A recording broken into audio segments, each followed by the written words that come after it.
তোমরা যারা কার্লস করো অথচ স্টে করে না বা কার্লসের মুভমেন্টটাও ঠিকঠাক হয় না, ফিনিশিং ভালো আসে না, তো তাদের জন্য আমি একটা টেকনিক দেখাচ্ছি। এটা অনেকেই জানো, তবু আরেকবার দেখাই, আমি আগেও দেখিয়েছি। প্রথমে যে প্রশ্নটা নেবে, এখানে আমি নিয়েছি 28 নম্বর কার্লস নিয়েছি।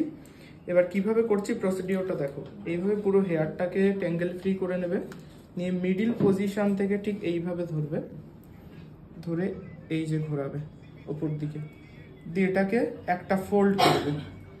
করার পরে এটাকে আবার হাতের যেই পজিশনটা, এটা সবসময় নিচের দিকে থাকবে, এই যে হ্যান্ডেলটা এটা নিচের দিকে থাকবে অলওয়েজ।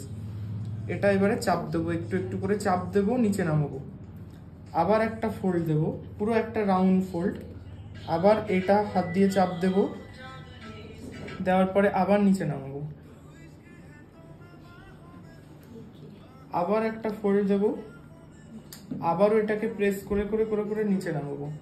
এন্ড যেটা আছে চুলের একদম শেষ অংশ, সেটাকে কিন্তু অবশ্যই ভেতরে ঢোকাতে হবে, না হলে কিন্তু ফিনিশিং ভালো আসবে না শেষের।